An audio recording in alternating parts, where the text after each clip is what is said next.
A los 16 años, mi prima me acusó de abuso sexual tras ser pillada fumando porros. La policía me puso los grilletes delante de todo el mundo. Mis padres lanzaron mis pertenencias al portal y me repudiaron sin pensarlo 2 veces. 10 años después, ella cayó en el pozo de la adicción, confesó la verdad y, de repente, mi padre quería recuperar al hijo que él mismo había echado a la calle. Hola, Reddit. Mis padres eligieron a otra persona por encima de mí, me echaron a patadas y aprendí muy rápido lo que significa sobrevivir por mi cuenta. Aún así logré construirme una vida, pero años más tarde el pasado decidió que aún no había terminado conmigo, así que así es como empezó todo realmente. Mi nombre es Adrián y tenía 16 años cuando comenzó esta pesadilla.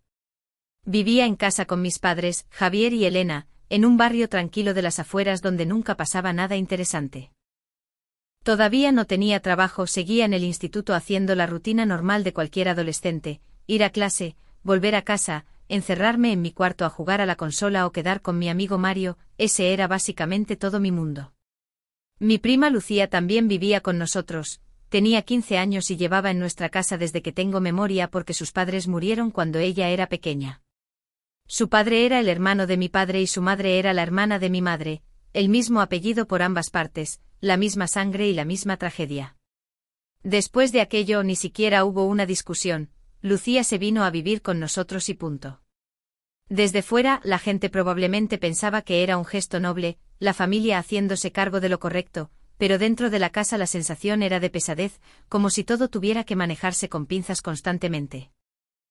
Javier y Elena trataban la crianza de Lucía como una responsabilidad que no podían arruinar, no solo como padres, sino como alguien que intenta arreglar algo roto.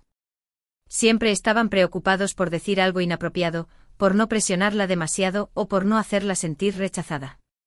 Cada norma venía con una explicación eterna, cada discusión terminaba con ellos cediendo y si Lucía se ponía triste, el mundo se detenía.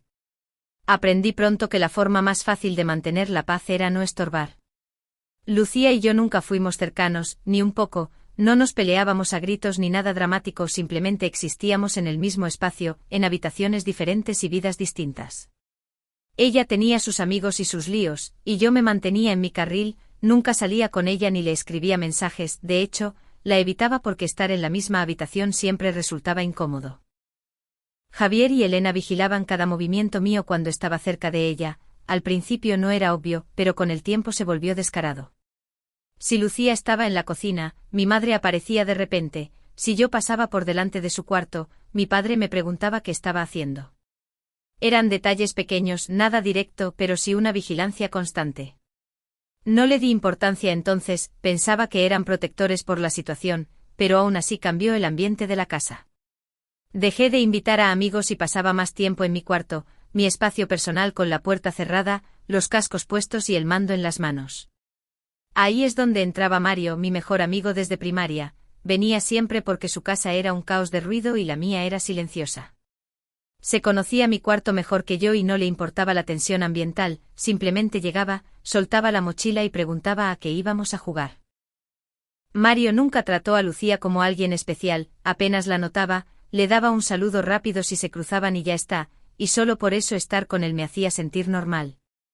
Muchas noches las pasábamos en mi habitación con la PlayStation encendida, 2 mandos y los cables de los cascos enredados, con la ventana entreabierta porque el cuarto se calentaba rápido.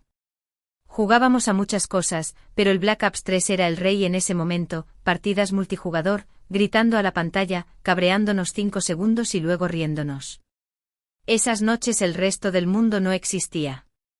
Fuera de mi cuarto, la casa se regía por las emociones de Lucía, si ella estaba callada, todos caminaban de puntillas, si estaba mal, Javier y Elena entraban en modo control de daños.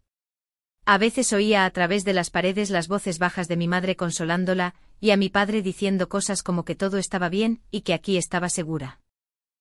Nadie me preguntó nunca cómo estaba yo con todo aquello. No le guardaba rencor a Lucía por vivir con nosotros, ni la culpaba por lo de sus padres, eso habría sido cruel, lo que me dolía era lo invisible que me había vuelto y lo fácil que fue quedar en segundo plano. Javier solía hablar mucho conmigo de pequeño sobre el fútbol o el colegio, pero con el tiempo esas charlas pasaron a ser frases cortas de cortesía. Elena era igual, siempre ocupada, siempre cansada y siempre centrada en mantener el equilibrio. Aprendí a agachar la cabeza, sacar buenas notas y no dar problemas para no estresar más a nadie. Con el tiempo Lucía empezó a desafiar los límites, se escapaba, se saltaba las normas y se metía en líos, pero cuando la pillaban, siempre se gestionaba en silencio, con charlas interminables tras puertas cerradas y sin castigos reales. Yo lo veía todo, pero no decía nada. Una tarde Mario y yo estábamos en mitad de una partida, concentrados en la pantalla en una habitación a oscuras iluminada, solo por el monitor y el flexo de la mesa. La consola zumbaba bajo el mueble y Mario hablaba de un disparo fallido mientras yo me centraba en el mapa. De repente una puerta abajo se abrió de golpe y oí a Elena pronunciar el nombre de Lucía como una advertencia. Silencié mis cascos, pero Mario siguió hablando sin enterarse. La voz de Javier respondió baja y furiosa, y entonces Lucía dijo algo que no alcancé a entender, con una voz fina y quebrada. Un segundo después me llegó el olor, un aroma dulce y achamuscado como a mofeta, que no debería estar en nuestra casa. Me quedé mirando la pantalla fingiendo que no pasaba nada, esperando que se quedara en la planta de abajo, pero unos pasos pesados subieron las escaleras y la puerta de mi cuarto se abrió de un golpe violento contra la pared. Javier estaba allí con un martillo en la mano, el del garaje, como si hubiera agarrado lo primero que encontró para descargar su rabia. No me miró a mí, miró directamente a Mario como si él fuera lo único que le impedía hacer algo peor, y le ordenó que se fuera a su casa ahora mismo. No quería testigos. Mario se quedó congelado, me miró y luego miró a mi padre preguntando qué pasaba, pero Javier repitió la orden con una furia contenida. Mario se levantó despacio, dejó el mando con cuidado y cogió su mochila. Al llegar a la puerta me miró y susurró que me escribiría. En cuanto Mario desapareció por el pasillo, Javier entró en el cuarto. Yo alcancé a preguntar qué pasaba, pero el martillo descargó contra mi PlayStation, el plástico crujió y la pantalla se fue a negro al instante. Le pedí que parara, pero golpeó otra vez con más fuerza hasta que la consola cayó al suelo hecha pedazos. Cuando pregunté qué había hecho yo, Javier me agarró por el cuello, no para asfixiarme, sino para inmovilizarme, y me dijo que no me hiciera el tonto.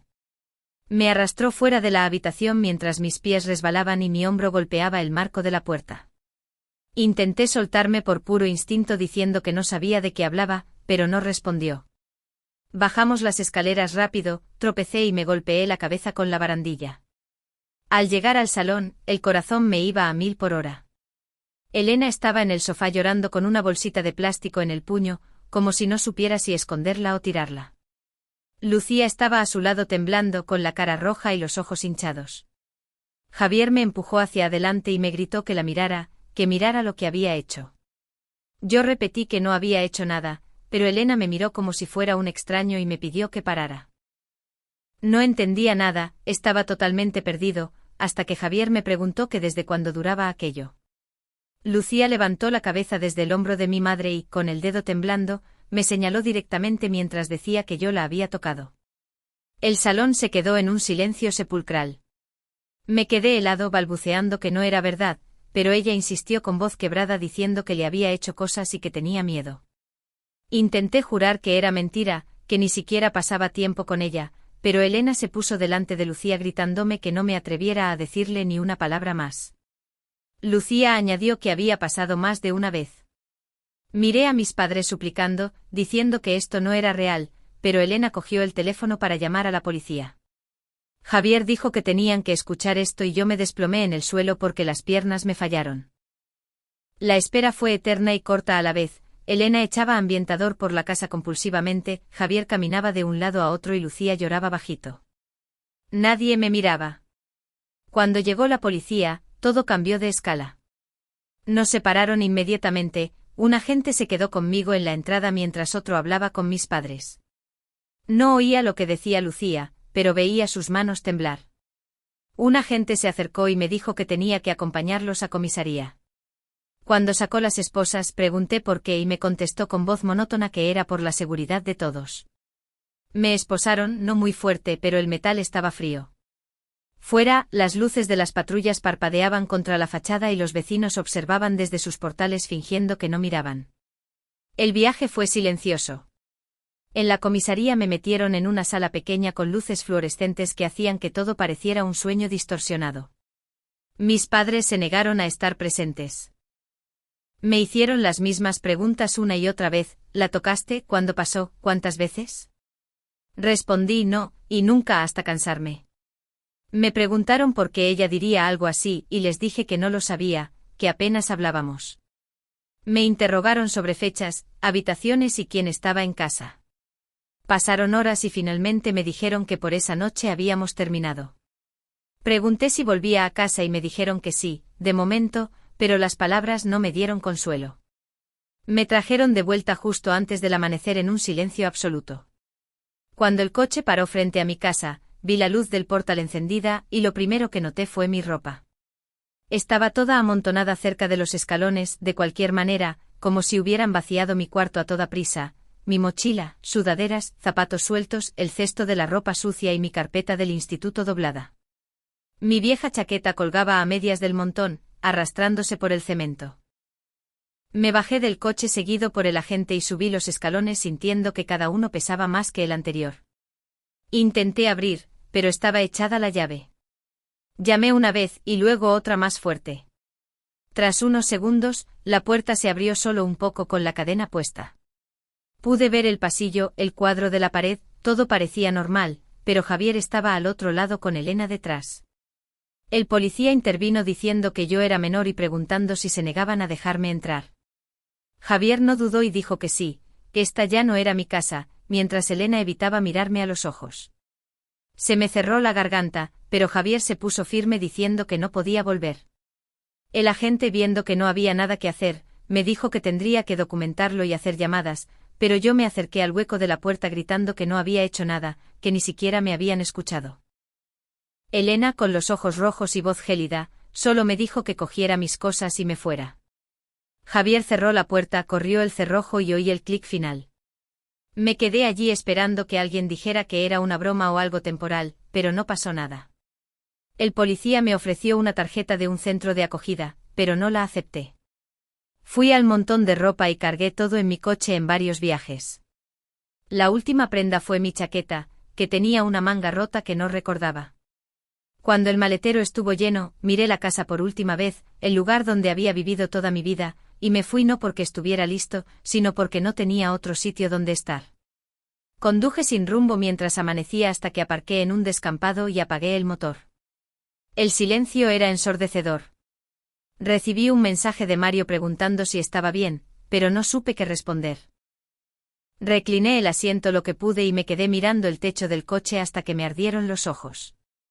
No pude dormir bien, cada vez que cerraba los ojos oía el cierre de la puerta. Al despertar estaba entumecido y me di cuenta de que las clases ya habían empezado, pero nada de eso importaba ya.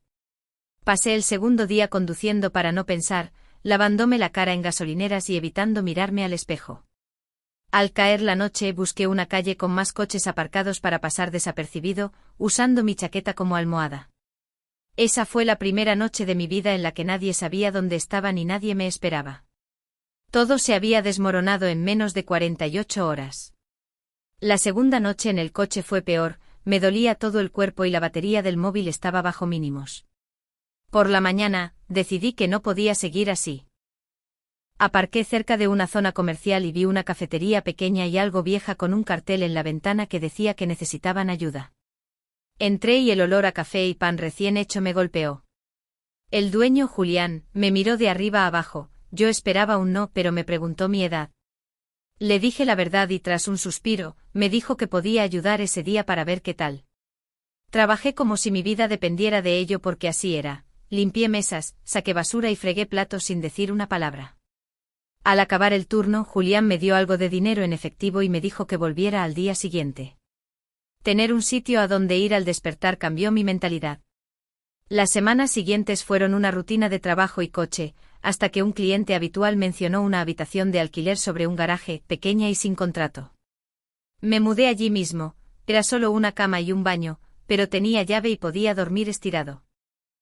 Con el tiempo me saqué el título equivalente de secundaria por mi cuenta sin decírselo a nadie de mi antigua vida. Pasaron 5 meses hasta que reuní el valor para llamar a Javier. No quería volver, solo quería que me escuchara. Cuando me cogió el teléfono y oyó mi nombre, su voz se volvió afilada preguntando qué quería. Intenté decirle que yo no había hecho aquello, pero me cortó diciendo que estaba trabajando, que yo ya no era parte de esa familia, y que no volviera a llamar. Colgó y en ese momento, más que la noche que me echaron, supe que todo había terminado. Dejé de esperar cualquier contacto. Mario siguió siendo mi único vínculo, aparecía por la cafetería a veces o me mandaba mensajes para saber si había comido, sin preguntar nunca por los detalles escabrosos. Los meses se convirtieron en años y aprendí todo sobre el negocio de Julián, quien llegó a confiar en mí plenamente. 10 años después, yo tenía 26 años y gestionaba una de las sucursales de Julián. Un día, Mario me escribió un mensaje corto diciendo que sus padres se habían cruzado con los míos y que habían pillado a Lucía fumando marihuana. Ella seguía viviendo con ellos, bajo las mismas reglas pero con 10 años más. No respondí de inmediato, pero esa tarde recibí una llamada de un número desconocido. Era Lucía. Su voz sonaba cansada y me confesó que la habían pillado y que en medio de los gritos de mis padres diciendo que no la reconocían, no pudo más y confesó que me había acusado porque entró en pánico aquella noche al verse atrapada con la droga. Me dijo que lo sentía, que cada año se sentía peor pero que no sabía cómo retractarse ante la policía. Me quedé helado oyendo cómo admitía que me había dejado caer para salvarse ella. Me dijo que mis padres ya lo sabían todo y que sabían que se habían equivocado. 10 años de mi vida reducidos a un lo siento. Lucía acabó yendo a un centro de rehabilitación porque mis padres ya no confiaban en ella. Mario me contaba los detalles. Unos días después, Lucía me llamó desde el centro pidiendo que fuera a verla para reparar el daño. Fui no por ella, sino porque necesitaba soltar lo que llevaba dentro. El centro era un sitio aséptico y silencioso. Cuando la vi apenas la reconocí, estaba delgada y demacrada. Se sentó frente a mí dándome las gracias por venir, pero la corté en seco. Le dije que no se hiciera la valiente, que solo había confesado porque la habían vuelto a pillar. Le recordé que me vio dormir en un coche mientras ella ocupaba mi lugar en la casa, dejando que me borraran de la familia para no asumir sus actos. Lloró y pidió perdón, pero le dije que su perdón no significaba nada porque ella había construido su vida sobre las cenizas de la mía. Me levanté y me fui para no volver a verla nunca más. No contacté con Javier ni con Elena, pero Javier no se rindió y pasó meses buscándome. Mario intentó protegerme, pero mi padre fue tan insistente que al final Mario le dio la dirección de mi trabajo para que yo decidiera. Una tarde Javier y Elena entraron en la cafetería. Parecían mucho más viejos, cansados y rotos. Javier se acercó al mostrador con las manos temblando y me dijo que se había equivocado en todo, que me había fallado como padre y que debería haberme protegido. Elena lloraba en silencio al fondo. Les escuché sin interrumpir, pero cuando terminaron, les dije que les creía, pero que eso no cambiaba nada. Les dije que me borraron de su vida sin dudar y que no podían pretender volver ahora, solo porque la verdad había salido a la luz. Javier asintió derrotado, admitiendo que no esperaba mi perdón y que solo quería que lo supiera. Les pedí que se fueran porque estaba trabajando y tras un último vistazo de Elena lleno de arrepentimiento, salieron por la puerta. El sonido de la campana al cerrarse marcó el final definitivo. Esa noche Mario vino a acompañarme mientras cerraba. No hubo muchas palabras, solo silencio compartido. La verdad estaba fuera, el peso de la mentira había desaparecido, pero el daño seguía ahí. Decidí seguir con la vida que yo mismo había levantado, una en la que ellos ya no tenían cabida, porque hay cicatrices que ninguna disculpa puede borrar.